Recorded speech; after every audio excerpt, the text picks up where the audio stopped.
Hi everyone, good evening. My name is Luiza and I would like to welcome you during the next EduNation Global webinar for English teachers.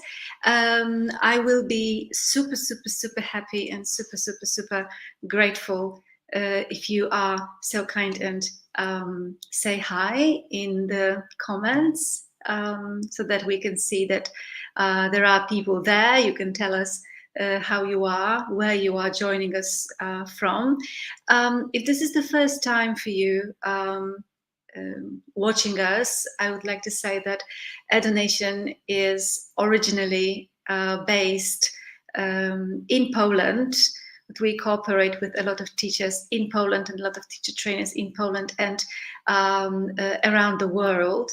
And we have been operating for many years now in Poland and for the last 2 years as EduNation Global abroad in online. So actually no borders necessary. And we are a bunch of, hi Hanka, good to see you. We are a bunch of passionates about teaching English and teaching as such. And when me and Anna, my colleague, we have founded EduNation with this passion because originally we are both English teachers. And here in Poland, we cooperate with over 150 trainers around the world with many more. And I hope that if this is your first time with us, you will stay with us for a long time. I can see that there is a lot of people joining us from around the world and also quite many people from Poland. So very good to see you. For Polish people, this is the third webinar this week. So I hope that you are not sick and tired of us anymore. All right, Moravia, this beautiful part of the Czech Republic. Hello to everybody. Just very quickly, the rules. Generally, we try not to make and not to prepare webinars that would be longer than 60 minutes. So it is 9:00 p.m. in Poland. Probably similar time or a little bit different time where you are where you are based. So 10:00 p.m. I will try to be finishing because I know that we are all working tomorrow morning. And the general rule that we like to ask everyone to respect is that we create this community of teachers who like each other, who smile to each other, who don't moan, who like to develop. I mean, come on, it's 9:00 p.m. and you are here. So we show this in the chat section of the webinar. So if you want to ask a question or comment on something or talk to someone that that someone has written something and you want to comment on it, absolutely, please go ahead. A webinar is always kind of creation that has got two lives. There is the life of the presenter who presents and talks to you and explains things, and there is the life of you speaking to each other. And just big request, please do it. It is wonderful to see that people interact. It gives a lot of energy to me as well. But please be just remember about manners, because sometimes not here in EduNation we don't see that, but sometimes, as you know, the online part of our life can be difficult for some people to keep good manners. But we are not such people. We are very kind and very fair. Now, one more thing, because quite a lot of people ask about certificates. Certificates will come tomorrow in a thank you email with a recording of today. So if you don't find us in your emails by, say, midday, try to look in your spam section or offers in Gmail, because that's where we end up quite regularly. Okay, and I would like to say that I would like to kindly ask you to stay until the very end, because at the very end I will have a new course information for you, but this is going to be at the very end. I'll just show you what you can expect towards the end of the today's webinar. I will be showing you our new course, which is called I Teach Teens, What's Your Superpower? And I will have a small gift for you, concerning the registration to that particular course. But I will talk about it at the very end of today. So not right now, but please stay. If you teach teens, of course, that is, please stay until the very end, because there will be information about this new course, and there will be a promo code for those of you who are here live with us. We try to give small gifts to everybody who devotes their time and doesn't watch the recording, but is here live with us. And so you can basically quite often expect this kind of little gift giving from us. Okay, anyway, so today we are going to talk about effective lessons, and I must tell you that, and there will be a lot of talk about the brain, a lot of talk about the storage space, the volume, and memory effects, memory as such. And as a teacher, teacher trainers have got their little passions. Some people like to, and Anna, for example, is Anna, my education partner. She is absolutely crazy about new technology, and you can expect, like right now, artificial intelligence, ChatGPT, and stuff like that. So she's totally crazy, and she's a Polish expert in it. There is no one better. And some people like training on how to teach vocabulary, how to give all these beautiful, wonderful ideas. And I am absolutely passionate about effectiveness. And here in Poland and also abroad, I teach teachers how to be more effective during their lessons, but also during their preparation, how to be more effective with their time management, how to be more effective with their emotions, how to be more effective with their finance. So the word effectiveness is extremely important for me.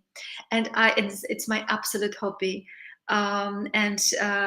Those of you who have ever trained with me know that I like to use the word effectiveness and productivity quite often.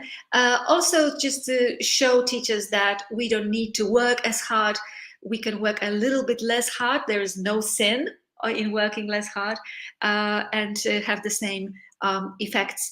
Today, the topic of effectiveness in this particular session will be devoted to how we plan our lessons. And I promised rules, and there will be rules. I will be asking you questions, and I hope that it will be interesting for you. Unfortunately, I don't know about how you have been trained in your teacher training courses at the university. I graduated quite a long time ago, but there was no course in effective brain management or education that is that reflects the knowledge that we have got about how people learn, how effectively people learn, what to do to make students learn. There was no information about that, no course about it related to it. So I made a decision that, okay, at the university there is no such course. I will make up for this loss, let's say, or this failed spheres of knowledge, and quite intensively I train teachers on how to be more effective. Okay, enough about the introduction. What we will be talking about today is what has proven to be educationally effective so far. I have read quite many books about that, quite many books about studies, research on effectiveness, and one very important element in this research is that it is extremely difficult to measure effectiveness in teaching methods. So probably I might say something today that will contradict your experience, and it's absolutely normal and absolutely okay, because measuring effectiveness is based on so many little aspects: age, sex, time of day, size of group, part of the year, emotional state, and so on. And so it is, as I say here in this slide, it is critically difficult to measure effectiveness. And when you start reading about that, it turns out that there you will find research that will contradict different research. So what I will be showing you today is some results and some research conclusions that are not contradicted by anything.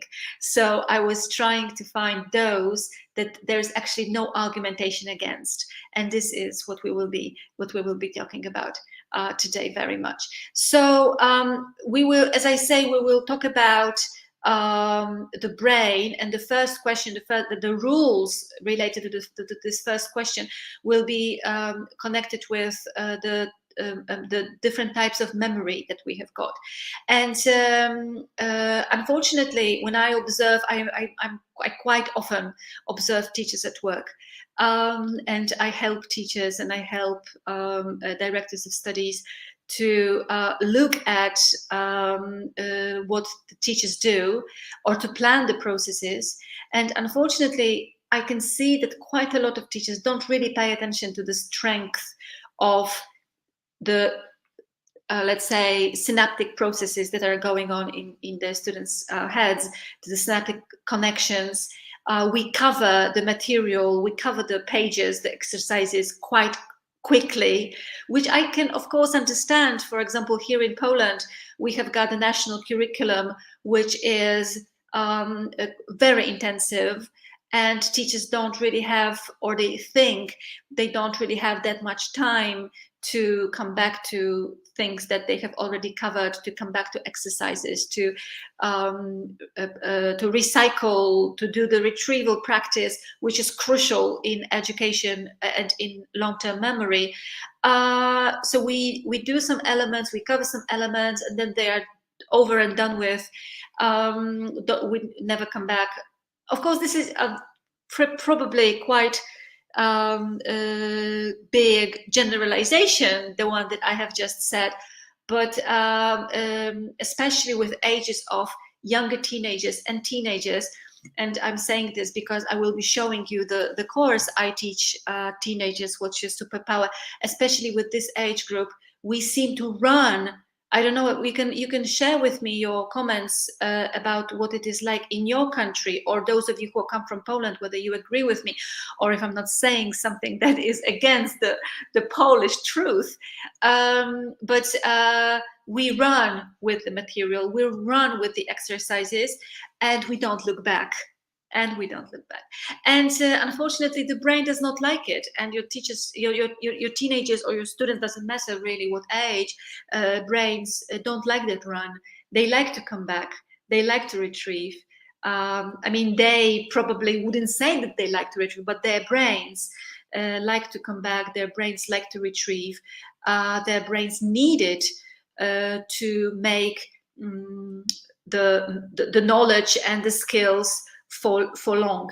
And what I like to do is I like to compare your student's brain and in the context of talking about the short-term memory versus long-term memory to an apartment.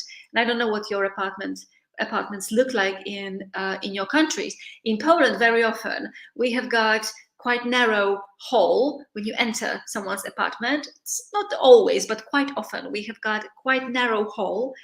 And then when you pass that hall, you leave your shoes, you leave your overcoat, you pass that hall, and then and it's quite narrow. Maybe in the new buildings it's not that much, but in the old buildings it was like that. And then you enter quite spacious living room. And if you think about the metaphor of this apartment, this is exactly what is going on with your student's memory. So there is a very, very, very narrow hall. And this hall, I will be talking about this hall quite a lot today. This hall is the so-called short-term memory. It is narrow. There is space only for a couple of words, a couple of language chunks. And by saying a couple, I really mean two, sometimes three, maybe it's not a couple anymore, it's some. The number is very small. So again, if you want to compare and if you want to make this image stay longer in your head, try to compare it with a situation in which to this apartment that I just described comes a party, or a party is organized, is held in that apartment. And quite a lot of people come. And now, if they want to be pushed to this large, spacious living room where all the party, or the food is, and the music is, and so on, they need to pass this very, very, very narrow corridor, very narrow hall, and there is only space for 2-3 people. Once they pass, once they have arrived in the living room, there is space for more. You can't pack too much because they will not squeeze through and they will get stuck.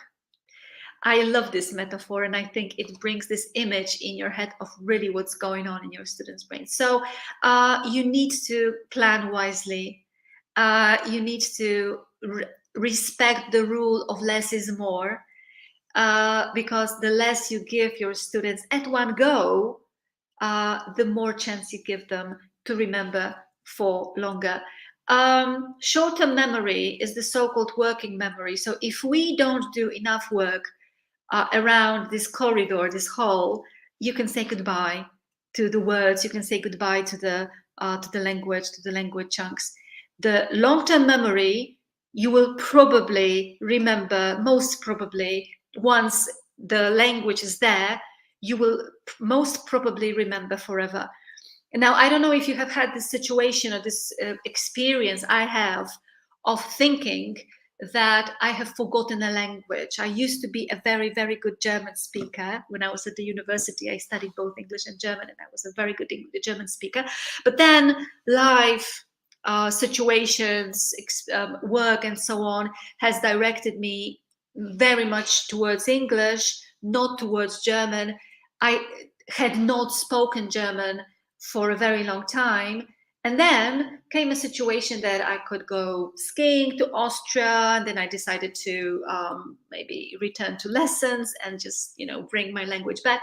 And then it turned out that I actually remember. Oh, I thought that I could not remember anything, but the exposition was strong, and it brought up my long-term memory, language-based skills and vocabulary, grammar, and so on back.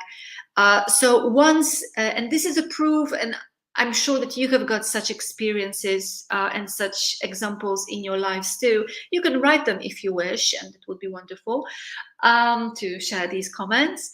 I'm trying to, encourage you to write if you wish, of course.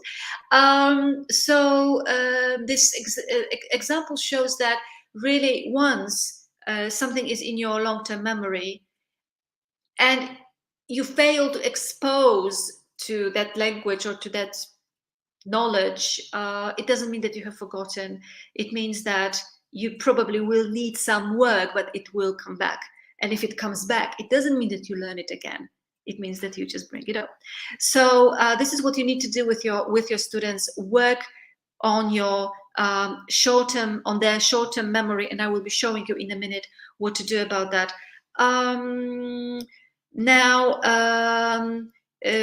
Here we have got a comment that I'm sorry, I can't read your name, unfortunately. That as a private teacher, you feel that revision and consolidation are terms that parents do not want to accept. They feel that finishing the book is what matters. Yes, we see this in Poland too. Once parents have bought a book, they say, why are you not covering the book? We see, and this is also my advice to a lot of teachers, is that, Anastasia, thank you. I'm very sorry, but just the letters I'm not familiar with. Anastasia, very beautiful name. Hello, good to meet you. What I suggest to teachers is that you need to also clarify to teachers the nature of education. Parents don't need to know this. I mean, they need to know this, but they are not born with this knowledge. People are not born with this knowledge. So revision and consolidation extremely, extremely important terms. Parents may feel that it's not necessary, but they are not teachers. We do, some schools here in Poland, they organize workshops for parents on what effective education is and how to help your children help more effectively by means of revision, by means of retrieval practice, and so on. So parents need to be educated. Parents need to be educated. So if we repeat the same activity, the changes in the brain that happen are pushing the vocabulary from the hall to that living room, and they're strengthening the synaptic strength. Probably the studies show that you need to be exposed to one language chunk between 6 to 10 times in different contexts, to say it, to hear it, to read it, to talk about it, to have it explained, to use it and to reuse it between 6 to 10 times. So of course you can count on luck and some random encounter, but I wouldn't count on it so much. I would rather advise you to plan it, to design this retrieval practice. The short-term activity, and by that I mean your students learn something and they see it only once and never again. It's never to be returned to. And teachers very often say, well, you don't remember what we've already done it. It really doesn't matter at all that you've already done something. If you've done it once, very often it means that it's as if you have not done it at all. You don't know what kind of emotional consciousness state your students were during this moment when you were introducing it. So I go extremely angry when I hear the teachers say, you don't remember, but we've done it. We've already done it. I think it's quite unfair. I will show you the slide because I'm hiding the letters. So if you repeat, return, plan the retrieval practice, then you really give your students a chance for the deep strengthening of the structures and remembering forever. All right, now we will be talking a little bit about the forgetting curve. It's also called the Ebbinghaus curve. There was a guy called by the name of Ebbinghaus who came up after some studies with that curve. I will just read what Hanka, my very good friend from the Czech Republic, has written. Hanka fully agrees.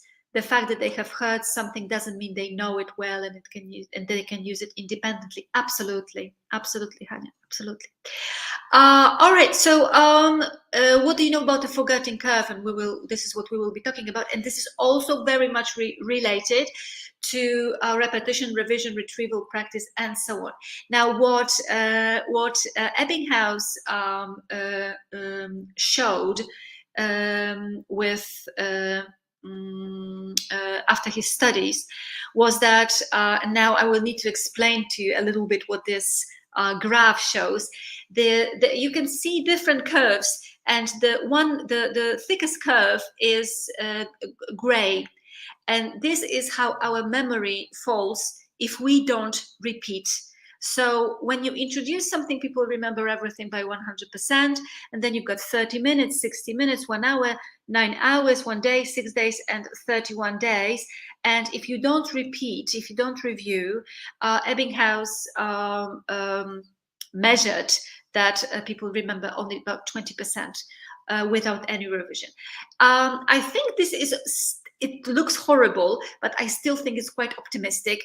I've seen research showing much less memory if we don't recall, if we don't retrieve the knowledge at all. And now you see the second curve next to the gray one, and this is when we repeat for the first time. after about 30 minutes, less than 30 minutes. And then as you see, this curve is more optimistic because it shows that with just one repetition, after about 30 minutes, one revision that is very much dependent on what you do during the lesson, because this is still spaced repetition. Alex, we will talk about spaced repetition today. It's so fantastic that you are a strong believer in it. Excellent, yay. So just after one revision that is done approximately between the 20th and the 30th minute, you give your students a chance of remembering up to 40% on day 31. Then there is the next red curve, which is the second repetition. The second repetition is done around, let's say, 60 minutes after what has been, after something new has been introduced. And this gives your students, so this is the second repetition, novelty, one repetition, the second repetition, and this gives the chance of remembering by 45%. I think there is a mistake with double 45%. Then you have got the next repetition, and I think you get the message. The message is you need to repeat very often, but the most important thing is that the first repetition has to be quite early on. So when you plan a lesson, you plan something new, in your head, there needs to be a bell that rings plan revision in 20 minutes of that thing that you have introduced. And then the next ring, which says plan revision at the very end of the lesson. Ask your students to repeat and to review what you have done in that lesson. The most important revision is the revision that happens at the very end of the lesson. And now what I see teachers do here in Poland sometimes, fortunately fewer and fewer, but still quite many, is that at the very end of the lesson, they say, okay, so now let's take a look what we will do with homework. Let's, we've got five minutes. Let's do one more exercise. No. This is not the best choice. A much better choice would be not to push one more activity, but to say to your students, okay, we've got 5 minutes. Let's review what we have done today.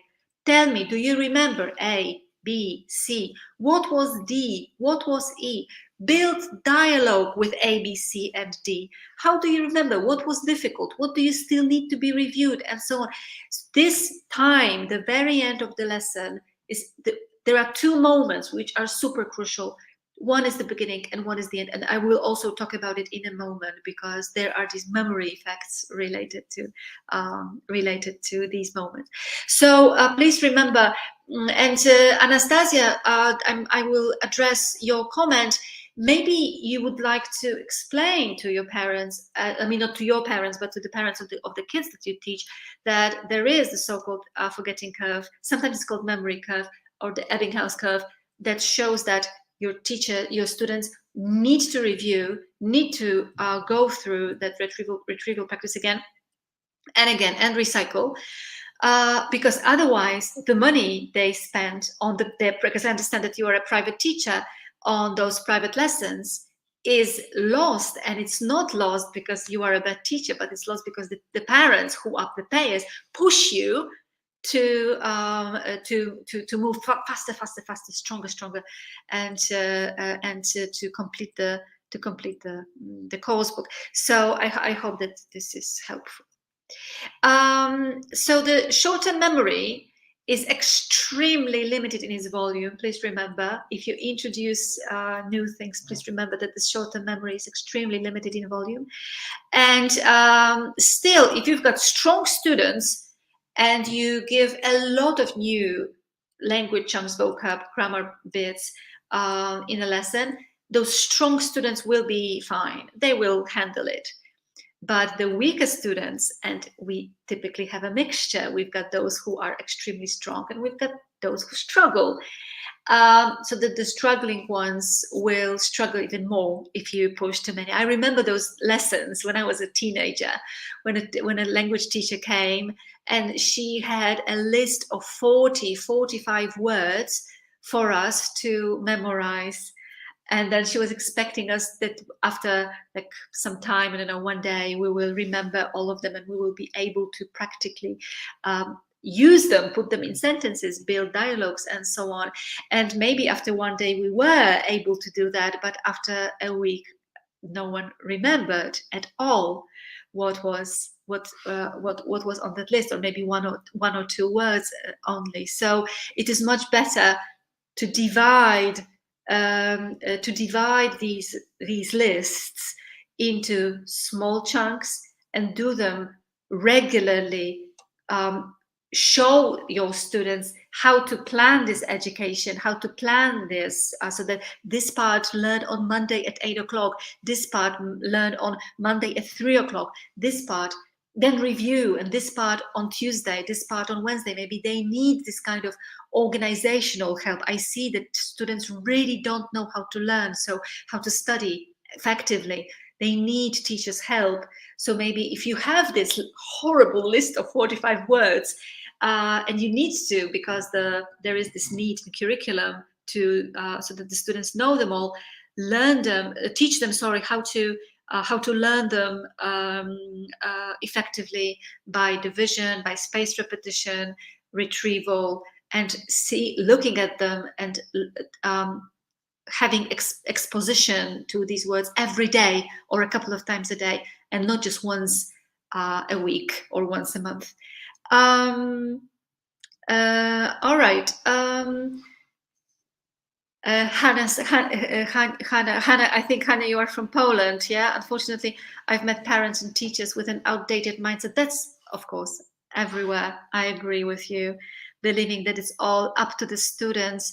I disagree that it's up to the students. I think a lot, of course, very often in teacher training, we talk about the how to call it, it's the triangle of responsibility, and especially if you teach teenagers and children, that there is the triangle of responsibility. One tip of the triangle is the teacher. And we cannot say that there's no responsibility in what the teacher does. There's lots of responsibility, but not full, not 100%. There is students, the second tip of the triangle, and there is parents, the third tip of this triangle. And we share this responsibility. And it's really very, very totally necessary to play to the same goal, and to be on the same side of this game. So building this kind of relationship and being able to explain to the parents and also to the students what the nature of true education is, it's extremely important, and telling them what I can do, what I can offer as a teacher. But also that's why we contract students, right, at the beginning of the school year. Or course, this is my part, this is what I can promise, what I will deliver, but there is also a part of you and your side that you need to promise what you will deliver. And there is also the parent, and if we say that parents don't matter, parents matter extremely, very, very, very, very much. And we all see families in which when a parent plays his or her part, and I'm not saying about this kind of toxic situations that sometimes we've got this kind of, what is it called, the helicopter parents. Not talking about this, but just a parent who plays in the same team with the teacher and just follows advice. You can see that what's going on with this child is just learning faster, developing faster. When this language that we all speak is the same language, that the parent and the teacher speaks the same language. So there is a lot of work to do with parents. I understand this very, very much. And I think it is not related to the country that we teach in, but here in Poland, definitely there is a lot of work to do, to be done with parents, and with some outdated, as Hannah said, outdated mindset of some teachers too. All right, so less is more. Less is more. Please remember. And related to the brain, to the storage, to the memory effects, to the retrieval practice, to the learning curve and the forgetting curve, and so on, are the very, very, very powerful memory effects. And I will play with you a game, and maybe some of you have already played this game with me. I love this game because this game shows the strength of some memory effects. So now, please be so kind and take a piece of paper. And I will show you a list, and I will count time. So you will have 1 minute to memorize the words that you see on the list. Hope that you are ready. What you will need is a sheet of paper later on and a pen. So I will count to 15 in my head so that you can organize your space with the sheet of paper and the pen, and I will show you, and I'll just quickly set my timer for 1 minute. Okay, so now I'm showing you the words, and please try to remember, no cheating, I'm trying to remember the words that you see, and I'm giving you 1 minute. Ready, steady, go.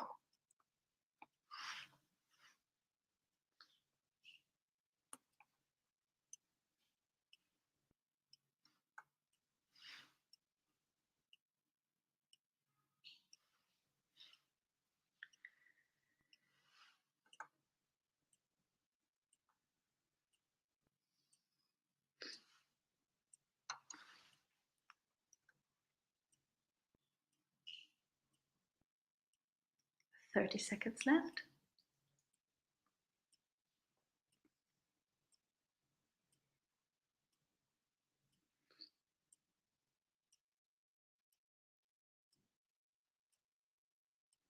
15.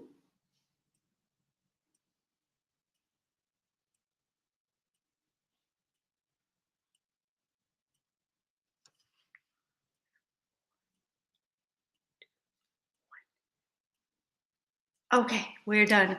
So now it's your turn. Take a sheet of paper, write down the words, as many as you remember, and I will. There is some conclusion to that game. Don't worry, don't worry. So just try to write down as much as you remember. Again, I will leave you. I will give you 30 seconds now.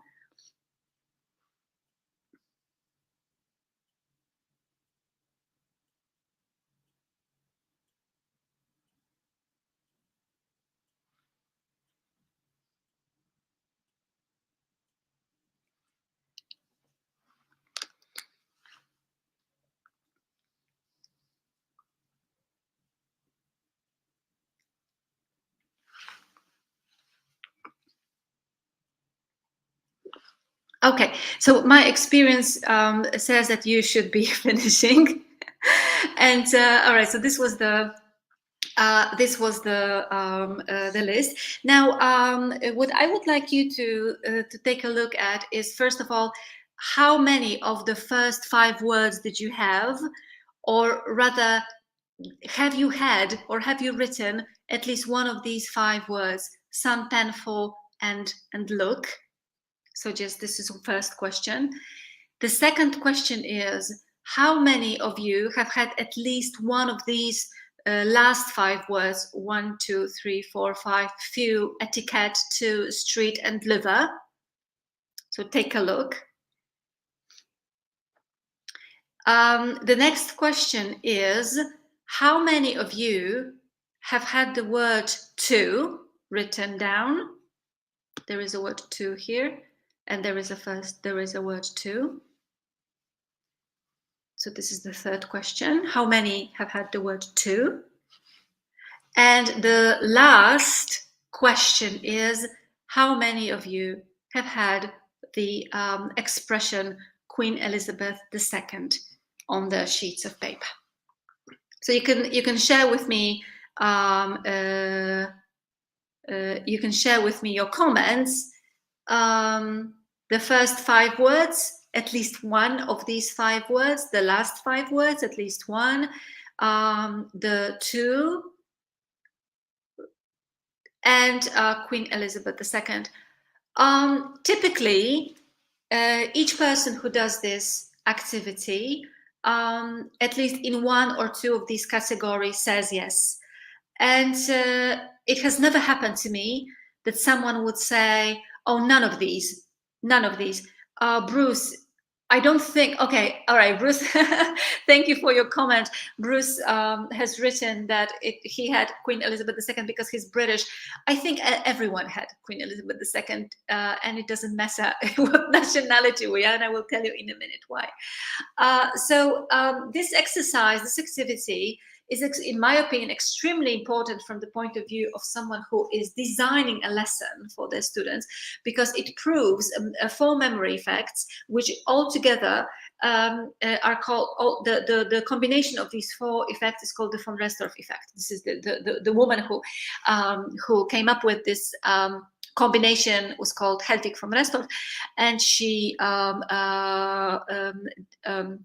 described the effect that we remember most. And now listen, because it has got extremely intensive influence on how we plan our lesson.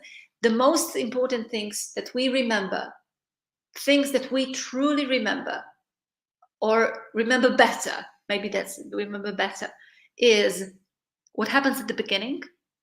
Hence, I asked about the first 5 words. What takes place at the very end, hence I asked about one of these 5 words at the very end. We tend to repeat much better things that repeat, hence I asked you about the word to. Nicole, it was Hedwig von Restorff. Hedwig like the owl of Harry Potter. Hedwig von Restorff. And the 4th one was the 4th effect was something that stands out. Hence, Queen Elizabeth II. Everyone, or all, well, maybe not everyone, but almost everyone that I have done this exercise with had Queen Elizabeth II on their list, because she, on that list, looks like no other word, no other expression looks as impressively long as Queen Elizabeth II. So once again, we remember best what comes at the very beginning. Think about your lesson. What do we do at the very beginning? We take the list, or we check homework. Why? We don't need to do that. We can do it later. Students remember worst what we have done with them around the middle of the lesson. I don't know how long your lessons are. Here in Poland, typically we have units of 45 minutes, sometimes 60 minutes. So between the minute 20 up to 30, the memory drops as the energy of the students drops as well. There is a big connection between memory and energy of your students. So think about your lessons. What happens at the very beginning? We remember very, very well what happens at the very end. And that's why students don't remember much, because what do we do at the very end? We push one more exercise, or we give them homework, or we, I don't know what, or we play some game to kill the last 5 minutes. So don't do that. Education at the very, very, very end of the lesson. The number 3, things that repeat. And again, if a teacher tells you, if a parent tells you of an outdated mindset, as Hannah said a couple of minutes ago, says, well, I don't need to repeat, we've already done it.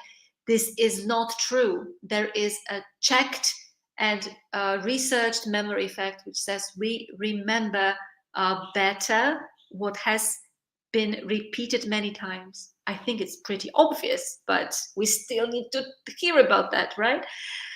And the last, we remember best what stands out. And this also shows us that when we present knowledge, when we present vocabulary, when we present grammar, language chunks, functions, we need to think a little bit more about how to make it stand out. I don't say that we need to make a wow effect of everything that we do. That would be extremely tiring, but maybe bigger letters, maybe whispering something, maybe shouting something out, and so on and so forth. Every time something different, doesn't have to be fireworks, can be just different, because your students will remember better things that were written in big colorful letters, if normally everything is written with a white chalk on a dark board, or vice versa, black marker on a whiteboard. So think about it, remember it, the beginning, the end, what you may associate and connect, the unusual, the repetitive, and so on. Okay. And there are quite a lot of conclusions for an effective lesson, as I have already mentioned. Now, the next question is related to what I mentioned before when I was giving you this, the metaphor of the apartment, that there is this narrow corridor, which is the short-term memory. And the question is, how much can you store in your, or in storing in short-term memory? Probably is not even a good word, because storing suggests time. Sorry, I'll just read what Hannah wrote. Hannah has written, she learned that it takes about 17 repetitions in order to push new vocabulary. Yeah, well, there will be different studies, but all in all, what we need to remember is that the word many would be important, because I have read about 8 or between 6 to 10. Hannah has heard about 17, which sounds plausible. I think it sounds it sounds realistic, although of course, well, quite impressive. I would say, without discussing, is it 7, is it 17? Because probably, depending on the research, the number will be different. Just remember that many. I think many is very, very important to remember. So coming back to my this description of this question, so storing suggests that it will be kept in time in this short-term memory, but this is wrong. I think that this word shouldn't be used there, because short-term memory doesn't store anything. We don't store anything in short-term memory. Short-term memory is a working memory. We need to take a word, work around it, and then get make it pushed further in that department. So the short-term memory doesn't store anything, unfortunately. So now, numbers again. How much of vocabulary should we have? Should we introduce to students in one? Let's say, not even in a lesson, because lesson can be divided into smaller units, but into just this one chunk of activity. Let's say, to make it workable in the short-term memory. So there is the magic Miller's. It's called Miller's magic number 7. I think that's the name of it. So there was a educational researcher by the name of Miller. I think George Miller, but I'm not sure about the first name. And he said, after research done in the 60s, that there should be no more than 7 ± 2 language chunks. So, for example, vocab or pieces of information. But that was in the 60s, before the internet. And unfortunately, the children of the internet, be it people who have been born with the internet already, or who have been introduced to the internet in later life, our brains have been changed by the internet exposure and what's going on in the internet, the short information that we get there, the speed of it, the fast movement of content, and now the same research that Miller did in the 60s was done at the beginning of the 20th century, between the year 2000 and 2010, and unfortunately it has shrunk. So now they say that around 4. It's very, very sad. So, but it's true. So there is we can be sad, but we should not say, rebel against it. I would say the number of new words, new language chunks that you introduce to your students at one go. I'm not saying at one lesson, but at one go, during one activity, to work with it, to do practical exercises with it, so that the students understand the meaning, understand the grammatical connotations, know how to pronounce it, and so on. So all of this that comes under the umbrella of I know it, it should probably not be bigger than 4. And you might be horrified, but it's true. You need to work differently with your students to make them learn more often, but in smaller chunks. More often, but in smaller pieces and smaller bits. This is the Miller's magic number, the 7 plus minus 1, plus minus 2, so between 5 and 9.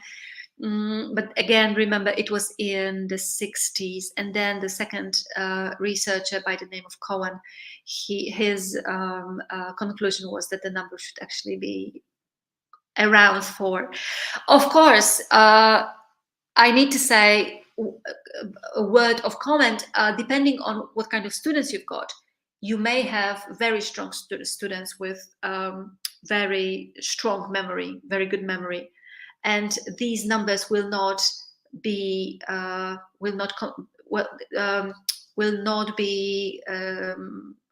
let's say the best choice for these people, for this group.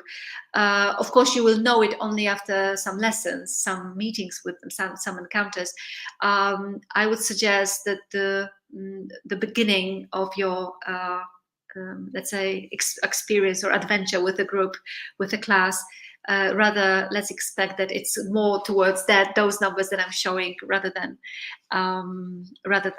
any other number that you may in the course of lessons, in the course of school year, see that, well, okay, Miller said that, or Cohen said this, but this group is extremely strong and I can give them more, they will remember. That's fine, absolutely. I mean, teachers know their students best, but please remember that this number is very limited, and the new things. So now, why we need to make sure that the work we do around these words in the short-term working memory moment of the lesson is done with everybody, the stronger students, the weaker students, and it gets pushed to the living room.